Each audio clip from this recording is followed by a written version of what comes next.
할렐루야. 오늘도 주님의 큰 은혜가 우리 모두에게 함께 하시 바랍니다. 자, 오늘은 순례자의 길이라는 제목으로 또 함께 은혜를 나누고자 합니다. 오늘 본문에는 에티오피아에서 예루살렘에 예배하러 왔던 내시가 이 빌립을 만나는 장면을 기록하고 있습니다. 우리는 지난 시간에 오늘 본문과 같은 말씀을 가지고 전도자 빌립에 대해서 살펴보았습니다.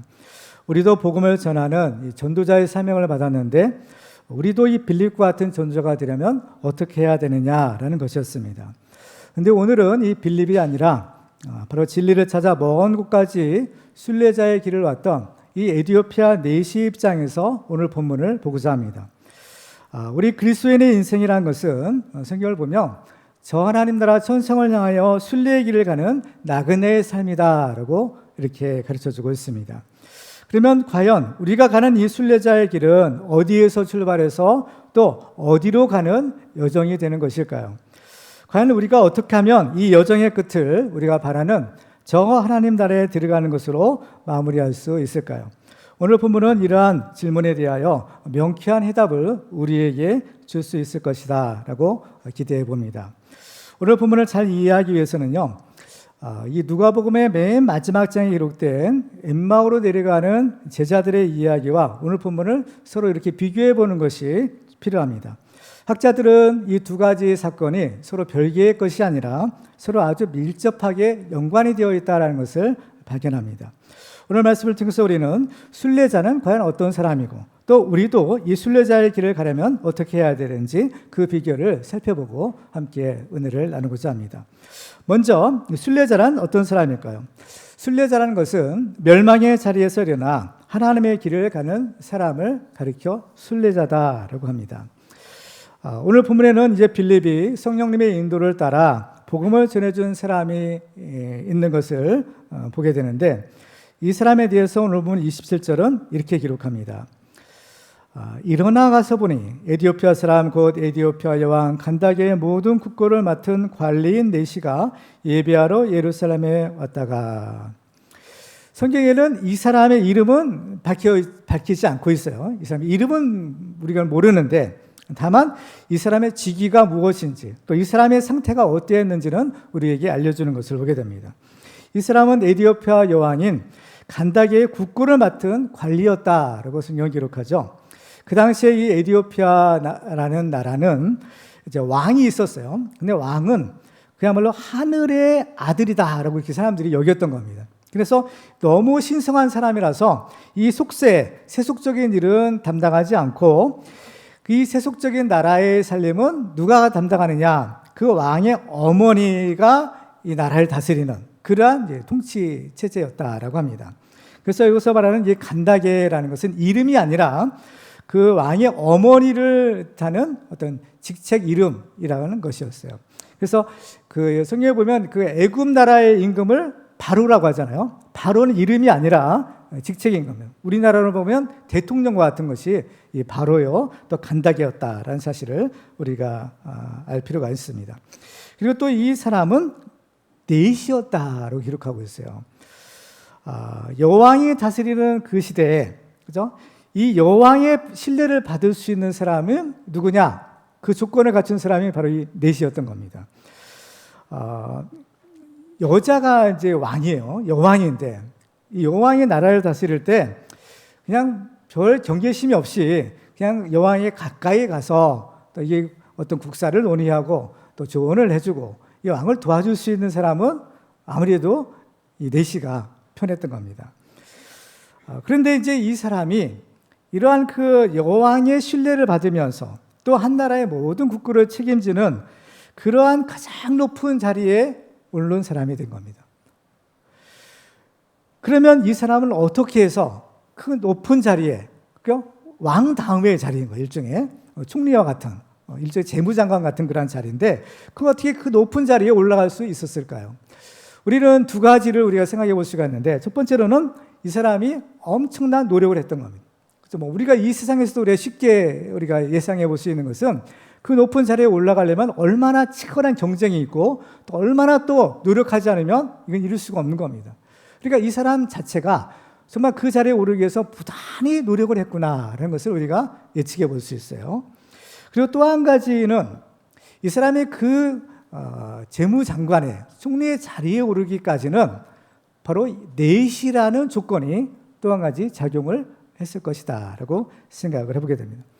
물론 이 사람이 넷이가 된 것은 바로 어떤 타의에 의해서, 자기 의지가 아닌 어떤 환경이나 타의에 의해서 됐을 수도 있고, 아니면 자기의 자발적인 의사에 의해서 이렇게 넷이가 되었을 수도 있는 것입니다. 그렇죠? 왜냐하면 바로 그 여왕의 가장 가까운 자리에 오르려면 넷이가 아니면 안 된다. 그러기 위해서는 스스로 자기가 고자가 되는 그러한 일도, 가능성도 생각해 볼 수가 있는 것입니다. 어찌되었든 간에 이 사람은 그 자기가 원하는 최고의 자리에 오르게 된 것입니다. 그러면 그 최고의 자리에 올랐을 때 과연 이 사람은 과연 만족한, 행복한 삶을 살았느냐라는 겁니다. 분명한 사실은 아마 그렇지 못했을 것이다 라는 겁니다. 왜냐하면 철학자 파스칼은 말하기를 우리 사람에게는 하나님으로 채워야만 채울 수 있는 그런 커다란 구멍이 있다라고 했습니다. 그런데 그 하나님이 아니고서는 채울 수 없는 그 구멍을 어떤 그 권력이나 어떤 재물로 채울 수가 없기 때문인 겁니다. 오늘 본문의 내시는 어쩌면 수단과 방법을 가리지 않고 오직 성공과 출세를 위해서 살아가는 현대인의 자화상일 수도 있겠다라는 생각을 해보게 되는 겁니다. 지금도 많은 사람들이 이 내시처럼 어떤 헛된 우상을 쫓아 살고 있는 것을 볼 수가 있습니다. 돈만 많이 벌면 행복해질 수 있겠다. 좋은 대학에 들어가면 행복해질 수 있겠구나. 높은 지위에 올라가면 행복해질 수 있겠지. 큰 권력을 잡으면 행복해질 수 있겠지. 이러한 헛된 생각을 가지고 살아가는 사람들이 매우 많이 있는 것입니다. 그렇지만 이러한 우상은 우리에게 절대로 행복을 줄 수가 없는 것입니다. 돈이 우리를 행복해 줄 줄 알았는데 막상 돈은 벌었지만 잃어버린 것들이 있을 수 있는 거예요. 돈을 벌기 위해서 건강을 잃어버릴 수도 있고, 또 그 돈을 위해서 높은 자리에 올라가기 위해서 가정을 소홀히 하고 그 가정이 파괴될 수도 있는 것입니다. 오늘 본문의 이 내시도 그가 원하는 권세는 얻었지만 자기의 가장 소중한 그 남성성을 잃어버리게 된 것입니다. 이것은 후회해도 소용이 없고 후회도 다시 찾을래도 찾을 수가 없는, 그야말로 회복할 수 없는 치명적인 손실을 당했던 것입니다. 결국 이 내시는 자기가 원하는 조건으로 행복을 얻으려고 했지만 그 길에 실패하고 말아요. 그래서 이 에디오피 내시는 이제 종교의 눈을 돌리게 되는 겁니다. 근데 참으로 다행스러운 것은 이 사람이 이러한 영적인 갈급함이 있을 때 그의 주변에는 이스라엘의 하나님을 소개해 준 사람이 있었다라는 것입니다. 이 사람이 어떻게 하나님을 알게 되었고 하나님을 믿게 되었는지는 알 수가 없어요. 그렇지만 분명한 사실은 누군가 그에게 이 여호와 하나님에 대한 소식을 전해 주었다라는 것입니다. 그래서 이 사람은 하나님을 경외하는 사람이 된 거예요. 이 사람이 얼마나 하나님을 경외했는가, 이 하나님에 대한 열심이 얼마나 간절했는가, 그 증거는 바로 이 사람이 바로 에디오피아에서 이스라엘까지, 예루살렘까지 예배를 드리기 위해서 그 먼 순례의 길을 떠났다라는 것입니다. 존 버년이 쓴 철로 역정이라는 책에서 보면 멸망의 도성에 살던 크리스찬이 어느 날 전도자가 전해준 성경책을 읽고 자기가 죄인인 것을 깨닫게 되었습니다. 그리고 또 자기가 사는 이 도성이 앞으로 멸망할 것도 알게 됩니다. 그래서 이 크리스찬은 이 사실을 자기가 아는 사람들에게 얘기를 해줘요. 이 성은 곧 멸망할 것입니다. 이 성을 떠나야 됩니다. 소위 말해 전도를 한 거죠. 근데 사람들은 그의 말에 귀를 기울이지 않아요. 그게 무슨 헛소리냐? 우리가 편안하게 잘 살고 있는데 이 성이 왜 망한단 말이냐? 다 비웃는 거예요. 그래서 어쩔 수 없이 크리스찬은 혼자만이라도 이제 성경에서 말씀하고 하나님이 약속하신 저 하나님 나라의 천성을 향하여 순례의 길을 떠나는 것입니다. 철로 역정의 크리스찬이나 오늘 본문의 에디오피아 내시가 잘하는 것이 있는데, 그것은 지금 있는 자리, 곧 멸망의 자리에서 일어나 하나님을 향한 순례의 길을 떠났다라는 것입니다. 성경을 보면 이 길이라는 모티프가 매우 중요한 작용을 하고 있는 것을 발견하게 됩니다. 왜냐하면 이 길이라는 것은, 이 길은 하나님께로 나아가는 구원의 길인 곧 예수 그리스도를 상징하고 있기 때문인 겁니다. 요한복음 14장 6절에 보시면 주님께서 이렇게 말씀하죠. 같이 읽겠습니다. 시작. 예수께서 이르시되 내가 곧 길이요 진리요 생명이니 나로 말미암지 않고는 아버지께로 올 자가 없느니라. 아멘. 예수님은 내가 곧 길이다 라고 말씀합니다. 이 예수님을 통하지 않으면 하나님께로 갈 수가 없다라는 겁니다. 근데 성경을 보면 사람들이 이 예수를 만나야 되는데 어디에서 예수님을 만나느냐? 바로 이 길 위에서 예수님을 만나더라라는 겁니다. 예를 들면 사도 바울이 부활하신 예수님을 만났죠. 그 예수를 만난 곳이 어디입니까? 다메섹 도상이라고 했어요. 다메섹으로 가는 길에 바로 부활하신 예수를 만난 것입니다. 그리고 엠마오로 내려가고 있던 제자들에게 바로 예수님이 찾아오시는데 그때 그 예수를 만나는 곳이 어디냐? 바로 엠마오로 내려가는 도상에서 바로 그 길 위에서 예수를 만나는 겁니다. 이렇게 하나님께서는 하나님을 찾으러 순례의 길을 떠난 사람들은 하나님이 반드시 만나주시는구나 라는 사실을 우리가 알 수 있습니다. 오늘 본문에 보면 이 에디오피아 내시는 예배하러 예루살렘에 왔었다라고 성경을 기록해요. 그리고 이제는 바로 예루살렘에서 다시 그 고향 에디오피아로 내려가고 있었던 겁니다. 그러면 이 내시는 과연 이렇게 먼 길을 떠나 예루살렘에까지 왔는데 그가 원하는 예배를 드릴 수가 있었을까요? 아마 그러지 못할 가능성이 매우 큽니다. 왜냐하면 첫째로 이 사람은 이방인이었고 또 이 사람은요 장애가 있었기 때문인 겁니다. 이방인은 성전에 들어갈 수가 없는 것이 법이에요. 그리고 장애인도 하나님의 총회에 들어올 수 없다라고 성경은 말씀합니다. 신명기 23장 1절에 보시면 고환이 상한 자나 음경이 잘린 자는 여호와의 총회에 들어오지 못하리라. 그러니까 이 내시는 잔뜩 기대를 하고 왔지만 오히려 예루살렘에 와서 발견한 것은 실망하는 것뿐인 거예요.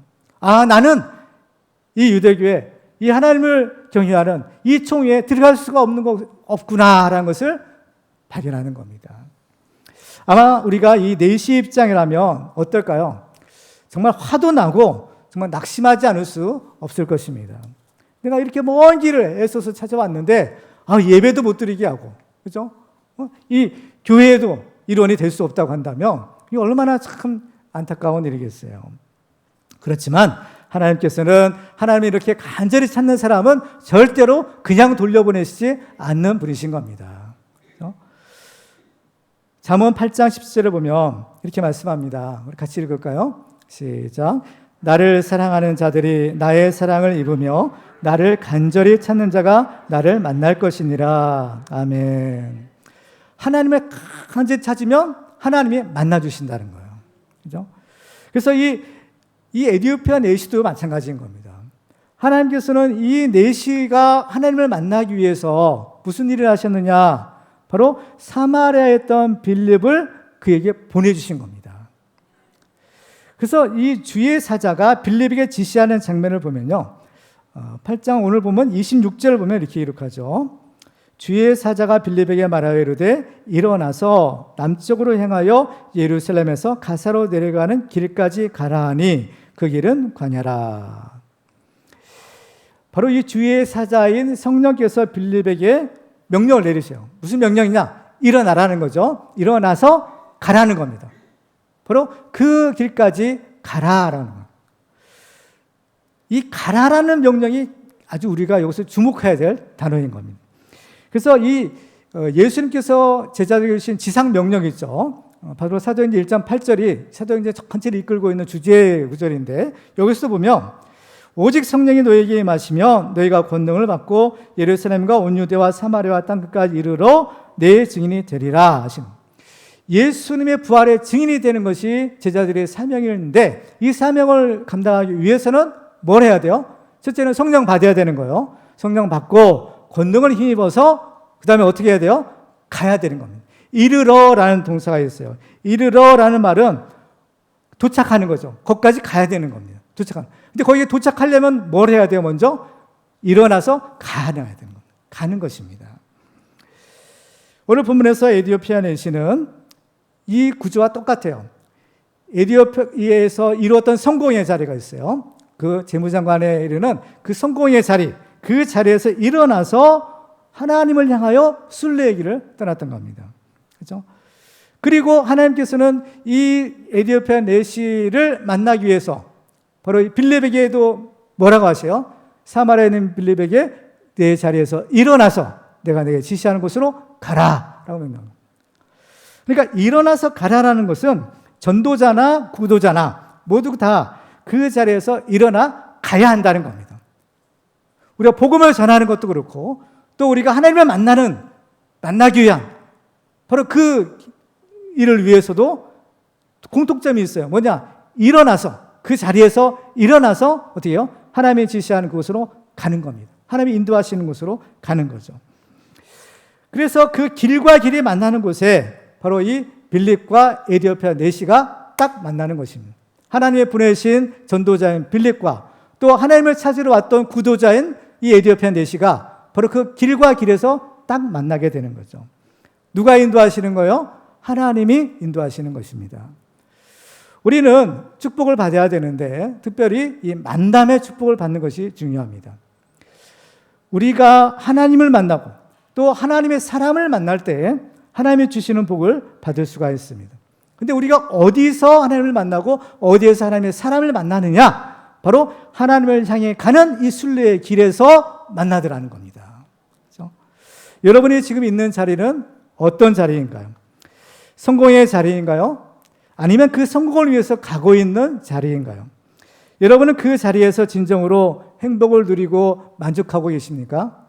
아니면 영혼의 갈급한 가운데 줄이고 목마름 가운데 고통받고 있습니까? 우리는 주님의 음성을 들어야 합니다. 지금 있는 안일한 자리, 죄악의 자리, 이 멸망의 자리에서 일어나서 하나님이 약속하신 천성을 향한 이 순례의 길을 우리가 가야 하는 것입니다. 그 길은 예수께서 앞서가신 길이요, 십자가의 길입니다. 그래서 좁고 험해서 사람들이 잘 가려고 하지 않는 고난의 길입니다. 그러나 그 길이야말로 생명의 길이요, 하나님께로 나아가는 유일한 구원의 길인 것입니다. 우리 모두가 바로 이 순례의 길을 끝까지 완주해서 마침내 하나님께서 예비하신 저 하나님 나라 천국에 들어가는 축복의 주인공들이 되시기를 주님의 이름으로 축원합니다. 두 번째 순례자는 또한 어떤 사람일까요? 순례자는 말씀의 등불을 밝히는 사람입니다. 시편 119편에 보면 주의 말씀은 내 발의 등이요 내 길의 빛이니이다 라고 했어요. 이 순례 여정을 떠날 때는 영적으로 이 암흑의 세계, 그죠? 이 암흑의 길을 통과해야 되는 겁니다. 그래서 필요한 것이 뭐냐? 이 등불이 필요한데 성경을 보면 이 영적인 등불이 말씀의 등이다라고 말씀하고 있는 것입니다. 그래서 오늘 본문에 보면 이 에디오피아 내시가 이제 예루살렘에서 다시 고국으로 돌아가는 길에 무엇을 했는가라는 것을 이렇게 기록해요. 자, 28절을 보시면 돌아가는데 수레를 타고 선지자 이사야의 글을 읽더라. 성경을 읽고 있었다라는 겁니다. 이 당시의 성경은 이제 지금처럼 어떤 인쇄하는 그러한 책이 아니라 일일이 손으로 쓰는 필사본이에요. 그리고 종이도 어떤 그 파피루스나 또는 뭐 짐승의 가죽으로 된 양피지 같은 것들 있죠. 이런 것들을 만든 이 두루마리 책이었던 겁니다. 그렇기 때문에 이 성경책은 아주 귀했고 또 개인이 소장하는 경우는 아주 드문 일이었던 겁니다.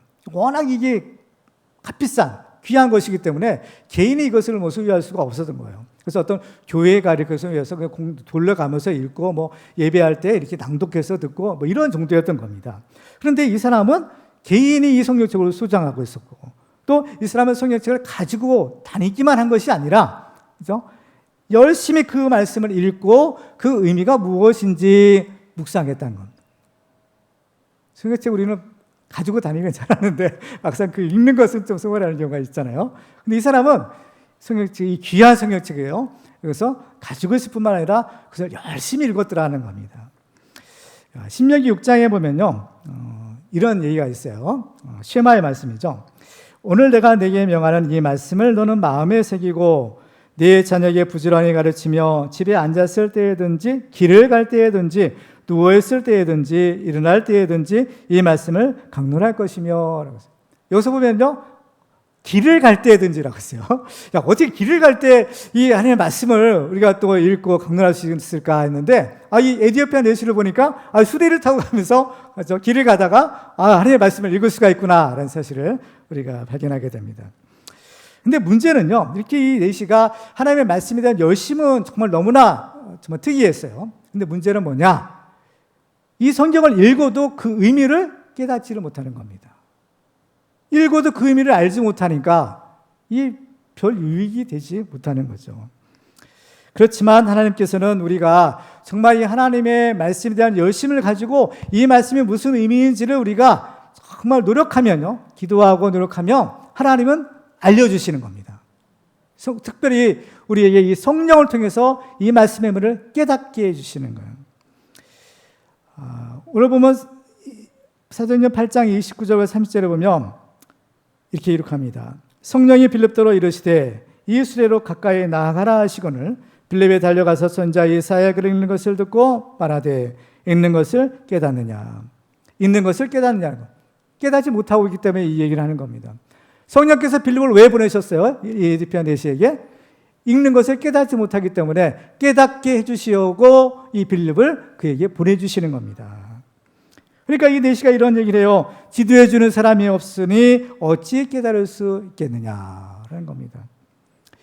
이 내시가 깨닫지 못했던 말씀은 특별히 메시아의 고난을 예언한 이사야서 53장의 말씀이었던 겁니다. 그 말씀을 오늘 보면 32절과 33절은 이렇게 기록하고 있어요. 읽는 성경 구절은 이것이니 일러스되 그가 도살자에게로 가는 양과 같이 끌려갔고 털 깎는 자 앞에 있는 어린 양이 조용함과 같이 그의 입을 열지 아니하였도다. 그가 굴욕을 당했을 때 공정한 재판도 받지 못하였으니 누가 그의 세대를 말하리요 그의 생명이 땅에서 빼앗김이로다 하였거늘 합니다. 이것은 지금 메시아에 대한 예언의 말씀이죠. 그러니까 앞으로 이루어질 일에 대한 예언인 겁니다. 근데 지금 예수님이 오셔가지고 예언이 성취됐어요. 근데 이 사실을 모르는 사람들은 이게 무슨 의미인지 알 수가 없는 것입니다. 그러니까 이 에디오피아 내시가 성경을 읽을 때 그 의미를 깨닫지 못했던 이유가 무엇이냐? 바로 예수님을 알지 못했기 때문인 겁니다. 예수의 복음을 알지 못했기 때문에 아무리 읽어도 그 문제가 풀리지 않았던 거예요. 그래서 이 사람은 빌립에게 아주 중요한 질문을 하게 됩니다. 자, 34절에 보시면 이렇게 기록합니다. 그 내시가 빌립에게 말하되 청컨대 내가 묻노니 선지자가 이 말하는 것이 누구를 가리킴이냐 자기를 가리킴이냐 타인을 가리킴이냐. 바로 이 분이 선지자가 예언한 이 사람이 고난받는 종이죠. 예수님인데 이 사람이 누구냐라는 거예요. 왜? 이 사람이 누구냐를 알아야만 바로 이 비밀이 풀리기 때문인 거예요. 그렇죠? 그러니까 우리는 여기에서 이 에디오피아 내시가 성경을 읽을 때 그냥 아무 생각 없이 읽은 것이 아니었구나라는 것을 우리가 알 수 있어요. 이 내시는 성경을 읽을 때 이것이 과연 무슨 의미인지 묵상하며 연구하며 읽었다라는 것입니다. 사도행전 17장 11절과 12절을 보면 이렇게 기록합니다. 그래 한번 같이 읽어볼까요? 시작. 베레아에 있는 사람들은 데살로니가에 있는 사람들보다 더 너그러워서 간절한 마음으로 말씀을 받고 이것이 그러한가 하여 날마다 성경을 상고하므로 그 중에 믿는 사람이 많고 또 헬라의 귀부인과 남자가 적지 아니하나 했어요. 이 베레아에 있는 사람들은요, 말씀 그냥 읽은 것이 아니었다라는 겁니다. 간절한 마음으로 말씀을 받고 이것이 그러한가 하여 날마다 성경을 상고했다, 연구했다는, 묵상했다는 겁니다. 이 내시가 성경을 알지 못했던 것은 성경이 증언하고 있는 성경의 주인공인 예수님을 알지 못했기 때문인 거예요. 그래서 빌립은 그에게 이 예수 그리스도의 복음을 이제 전하게 되는 겁니다. 그래서 35절에 보면 빌립이 입을 열어 이 글에서 시작하여 예수를 가르쳐 복음을 전하니라는 거예요. 오늘 본문과 밀접한 관련이 있는 성경의 다른 부분이 바로 엠마로 내려가는 제자들이 등장하는 누가복음의 마지막 장에 기록된 그 이야기라고 했어요. 왜냐하면 바로 이 두 개의 이제 이야기죠. 소위 말하는 성경의 사건들이 우리가 성경을 이해하는 것과 예수님을 아는 것이 무엇이냐, 또 이것이 어떠한 서로의 연관이 있느냐라는 것을 우리에게 가르쳐 주기 때문인 겁니다. 자, 이 엠마오로 내려가는 제자들은 예수님의 부활의 소식을 들었던 거예요. 이미 들었어요. 근데 그걸 믿지 않았죠. 믿지 않고 그냥 어떻게 죽은 사람이 살아나 하면서 그냥 엠마오로 내려가고 있었다. 예루살렘에서 예루살렘으로 내려가는 길이에요. 그런데 그 길에서 예수를 만나게 돼요. 그렇지만 성경을 보면 제자들은 그 예수님을 알아보지 못했다고 했어요. 왜? 눈이 가려졌기 때문이다라는 겁니다. 그래서 이 예수님과 이 제자들이 길을 가면서 계속 대화를 나누는데 거기에서 보면 그들의 문제가 무엇인가, 그들이 왜 예수님을 알아보지 못했는가라는 것을 우리가 발견할 수가 있어요. 그것은 그들이 예수님에 대한 생각이 잘못되었기 때문인 겁니다. 대화 중에 한 장면을 보면요, 누가복음 24장 19절에 보면 이렇게 기록합니다. 이르시되 무슨 말이냐 이르되 나사렛 예수의 이르니 그는 하나님과 모든 백성 앞에서 말과 일에 능하신 선지자이거늘. 예수님께서 그 제자에게 물으셨어요. 무슨 일이냐, 도대체 무슨 일이냐라는 거죠. 근데 이 사람들은 뭐죠? 예수님에 대한 이야기를 하는 거예요. 근데 예수님에 대한 이야기를 할 때 예수님을 누구라고 불러요? 선지자라고 부르는 겁니다. 그러나 예수님은 선지자가 아니죠. 물론 하나님의 말씀을 전하는 의미에서는 선지자지만, 그러한 이 사람의 선지자는 아니라는 거예요. 그렇죠? 선지자 중에 하나는 아닌 거예요. 그래서 예수님은 제자들에게 성경을 가르쳐 주는 겁니다. 누가복음 4장 27절에 보면 이에 모세와 모든 선지자의 글로 시작하여 모든 성경에 쓴 바 자기에 관한 것을 자세히 설명하시니라. 왜 예수님이 제자들에게 성경을 가르쳐 줬을까요? 그들은 성경을 몰랐기에 예수님을 선지자로만 알았던 겁니다. 그래서 이 예수님은 누구냐? 성경에 예언된 메시아다. 이것을 예수님이 성경을 통해서 제자들에게 다시 가르쳐 주시는 겁니다. 그러니까 예수님은 여러 선지자 중에 하나가 아닌 유일하신 하나님의 아들이요 우리를 구원하실 메시아, 구세주라는 겁니다. 그러니까 그들이 예수를 알아보지 못했던 까닭은 성경을 몰랐기 때문인 겁니다.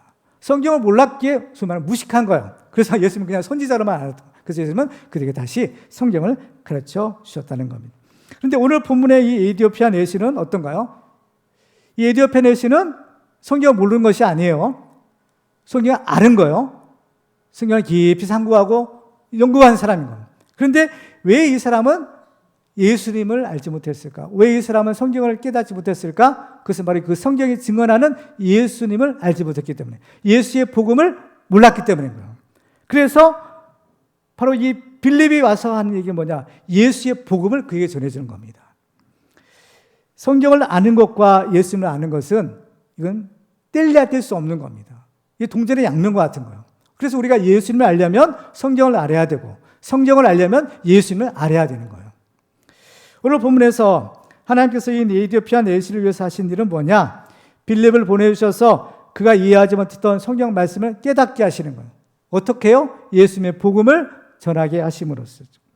하나님의 말씀이 우리를 구원하는 능력이요 우리를 살리는 생명인 것입니다. 그래서 로마서 10장 10절을 보면 그러므로 믿음은 들음에서 나며 들음은 그리스도의 말씀으로 말미암았느니라. 그래서 이 에디오피아 내시가 이 빌립에 전해진 복음을 들었을 때 뭐가 생겨요? 믿음이 생기는 거예요. 예수님에 대한 믿음이 생기는 겁니다. 그래서 이 사람은 믿음이 생기니까 무슨 소원이 생겨요? 아, 나도 세례를 받아야 되겠구나 라는 이러한 갈망이 생기는 겁니다. 그래서 36절에 보니까 길을 가다가 물이 있는 곳에 이르러 그 내시가 말하되 보라, 물이 있으니 내가 세례를 받음에 무슨 거리낌이 있느냐? 무슨 거리낌이 있겠느냐? 내가 예수를 믿기 때문에, 나 예수 믿기 때문에 이제 당연히 마땅히 세례를 받아야 되겠구나 라는 거죠. 이 내시가 세례를 받겠다는 것은 그에게 뭐가 생겼다는 증거예요? 믿음이 생겼다는 증거예요. 그가 예수를 믿는다는 증거인 것입니다. 그래서 38절에 보면 이에 명하여 수레를 멈추고 빌립과 내시가 둘 다 물에 내려가 빌립의 세례를 베풀었다라는 것입니다.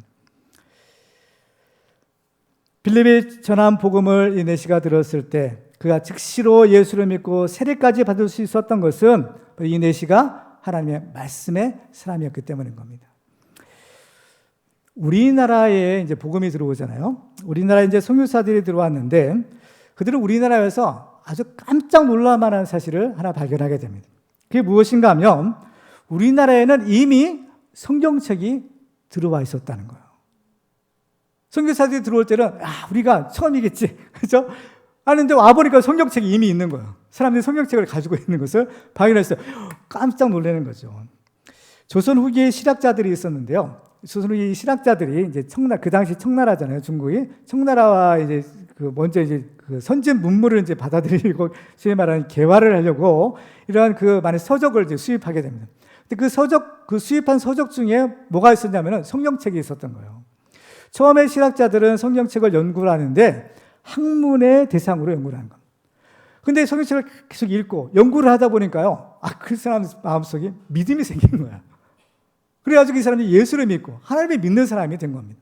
그래서 이 초창기에 많은 순교자들이 생기는데 그 순교자들 중에서 이 실학자들이죠. 예수를 믿는 실학자들이 많이 순교를 당한 거예요.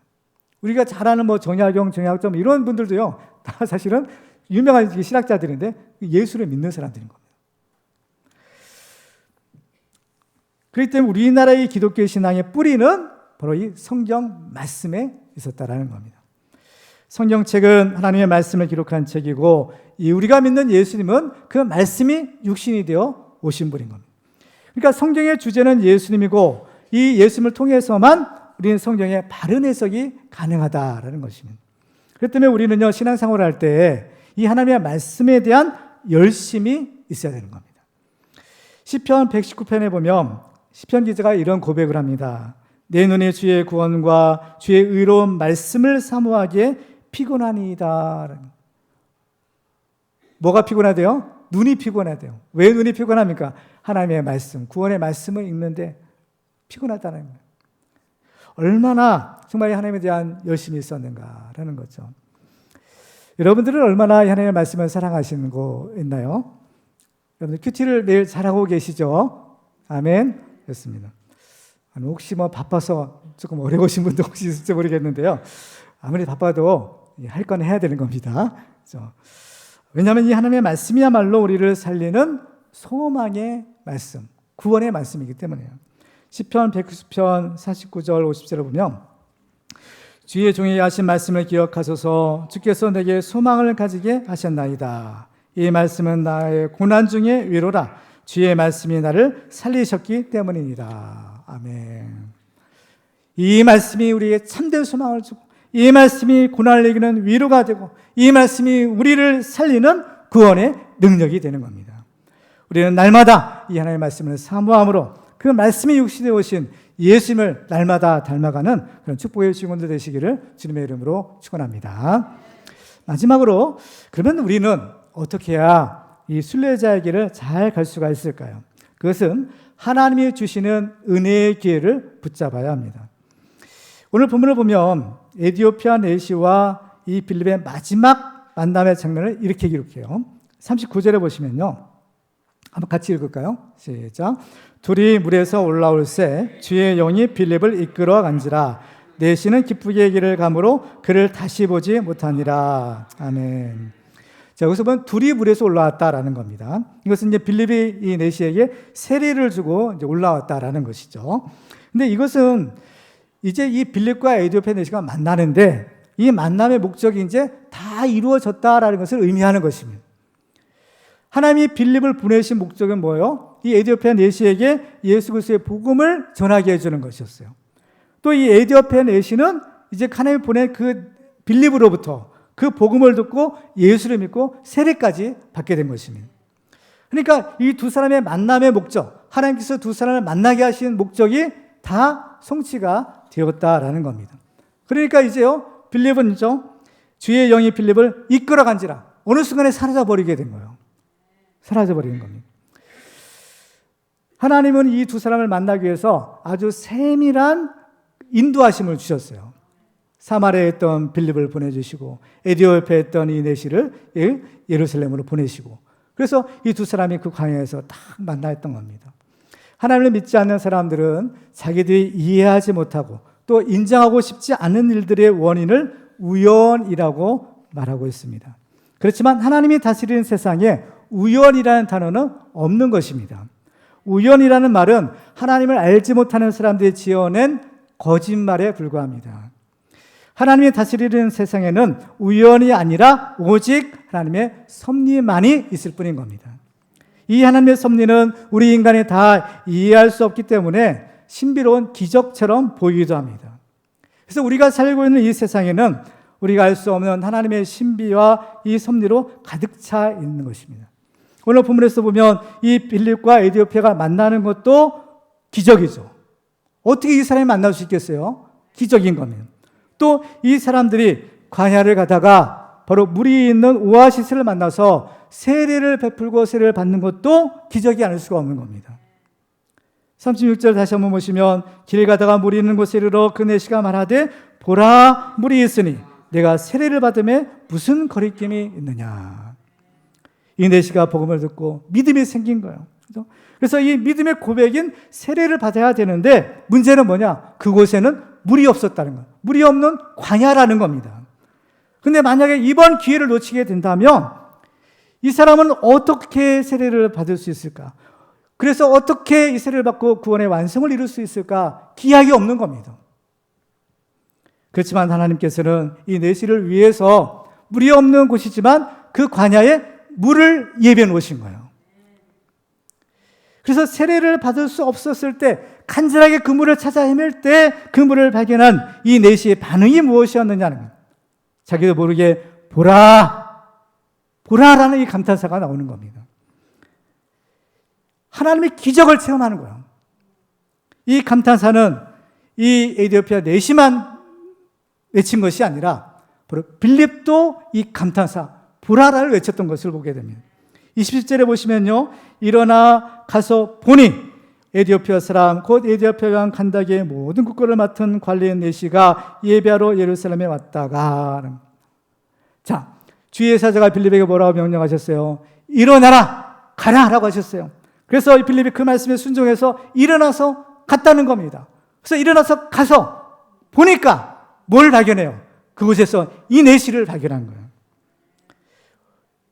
여기서 우리말 성경을 보니까 이 일어나 가서 보니라고 번역된 단어가 바로 이 보라라고 번역된 단어와 동일한 단어들라는 겁니다. 이 말은요, 감탄사예요. 바로 헬라어로는 이두라는 말인데 보라라는 그런 그냥 아주 막 그 감격에 외쳐서 탁 터져나오는 감탄사인 겁니다. 그렇죠? 그러니까 이 에디오피아 내시도 물을 만나는 기적을 체험했을 때 보라, 또 이 빌립도 아무도 없는 줄 알았는데 그 광야에서 이 내시를 만났을 때 보라하게 감격스러운 이 외침이 터져나왔던 겁니다. 그렇죠? 그러니까 이 빌립은 설마 한 겁니다. 하나님이 성령께서 말씀하셔서 가기는 가는데 과연 그 광야에서 누가 있겠냐 말입니다. 아무 사람이 없는, 사람이 살 수가 없는 곳인데 가라고 하시니까 가기는 가는데 과연 누가 있을까 생각했던 거예요. 그런데 막상 딱 가서 보니까 거기에 사람이 있더라는 거예요. 보라라는 거예요. 하나님의 기적을 체험한 사람들은 이 보라, 이 감탄에, 그죠? 이 기적의 외침이 있는 겁니다. 그죠? 저는 이 자리에 있는 여러분 모두가 바로 이 보라라는 이 감탄의 외침이 있기를 원합니다. 보라, 이 하나님의 기적을 체험하는 감격이 저와 우리 모두의 것이 되기를 주님의 이름으로 축원합니다. 그래서 우리는 우리의 모든 삶이 다 이 하나님의 섭리 가운데서 이루어지고 있다는 사실을 우리가 알 수 있는 거예요. 그렇다면 우리가 여기서 생각해 볼 것이 있어요. 뭐냐? 하나님께서 우리에게 축복의 기회, 은혜의 길을 주실 때가 있다는 겁니다. 왜 인도하셨겠어요? 축복을 주시기 위해요. 이 에디오피아 내시는 구원받고 또 이 빌립은 하나님의 복음을 전하는 그의 사명을 감당하는 그런 축복을 주시기 위해서 하나님께서는 우리의 삶을 세밀하게 인도하시는 겁니다. 이 섭리가 우리를 위하는 거예요. 이 섭리가 축복을 주시기 위한 겁니다. 그런데 기껏 하나님께서 우리를 인도하시고 이 귀한 만남을 주셨는데 만약에 그 만남의 기회를 그냥 흘려보낸다면, 놓쳐보낸다면 이 얼마나 안타까운 일이겠느냐라는 것입니다. 오늘 보는 39절 다시 한번 보면 둘이 물에서 올라올 새 주의 영이 빌립을 이끌어 가신지라 했어요. 사라져버린 겁니다. 빌립을 만나고 나서는, 빌립이 내시를 만나고 나서는 빌립을 다시 볼 수가 없는 거예요. 우리는 여기에서 이 두 사람의 만남이 극적인 것처럼 이 두 사람의 헤어짐도 또한 아주 극적이구나라는 것을 발견하게 돼요. 그래서 이 두 사람의 헤어질 때 모습은 주의 영이 빌립을 이끌어 가셨다라는 겁니다. 이것은 엠마오로 내려가던 제자들의 경우도 비슷하다, 마찬가지였다는 겁니다. 누가복음 24장 30절과 31절을 보시면 그들과 함께 음식 잡수실 때에 떡을 가지사 축사하시고 떼어 그들에게 주시니 그들의 눈이 밝아져 그인 줄 알아보더니 예수는 그들에게 보이지 아니하시는지라. 예수는 딱 만나고 알아보니까 그 순간에 예수는 사라져 버리는 거예요. 빌립이, 이 주의 영이 빌립을 이끌어간 것처럼 어느 순간에 사라져 버리는 겁니다. 만남도 마찬가지죠. 하나님께서 빌립을 인도해서 에디페네시를 만나가는데 갑자기 빌립이 나타난 거예요. 제자들도, 엠마오로 간 제자들도 어느 순간에 갑자기 예수님이 나타나셔서 그들과 동행하시는 겁니다. 이처럼 예수님과의 만남은 극적인 겁니다. 예상할 수 없는 거예요. 그렇죠? 그래서 우리는 이 사건을 통해서 하나님께서 우리에게 기회 주셨을 때, 그죠? 기회 주셨을 때 우리 기회를 잡아야 된다는 겁니다. 그죠? 만약에 우리가 이 에디오피아 내시의 입장이라면 하나님이 보내주신 빌립이 자기 왔잖아요. 수레를 타고 가는데 성령께서 빌립에게 가까이 가라 해가지고 빌립이 자기 찾아온 겁니다. 그런데 만약에 이 빌립을 이 내시가 무시하거나 또는 수레에 초대해서 올리지 않았더라면 어떻게 되었을까라는 거예요. 하나님께서 그 귀한 만남을 주셨는데 그 만남이 의미가 없는 것이겠죠. 정말 아찔하지 않을 수가 없는 겁니다. 마찬가지인 겁니다. 일평생 우리가 고민하고 기도하고 있었던데 바로 그 문제를 해결해 줄 수 있는 사람이 나에게 왔어요. 근데 내가 그 사람을 거절해서 그 기회를 놓치고 만다면 얼마나 통탄한 일이 아닐 수가 없겠느냐는 것. 그 기회가 언제, 어떻게, 또 누구를 통해서 올지는 아무도 모르는 겁니다. 그렇기 때문에 우리는 항상 깨어서 준비하고 있어야 되는 거예요. 예수님이 종말에 대한 가르침을 줄 때도 깨어있으라라는 말씀하셨죠. 예수님이 언제 오실지 모른다는 겁니다. 그렇기 때문에 방법은 뭐냐? 깨어있으라는 거죠. 등과 기름을 충만하게 준비해서 신랑이 언제 오시든지 그 신랑을 맞이할 영접할 준비를 하고 있으라는 것입니다. 우리의 인생이 이렇게 철저한 하나님의 섭리 가운데 이루어지고 있는데 여러분 행여나 하나님이 주시는 이 마지막 은혜의 기회를 놓치고 있는 것은 아닙니까?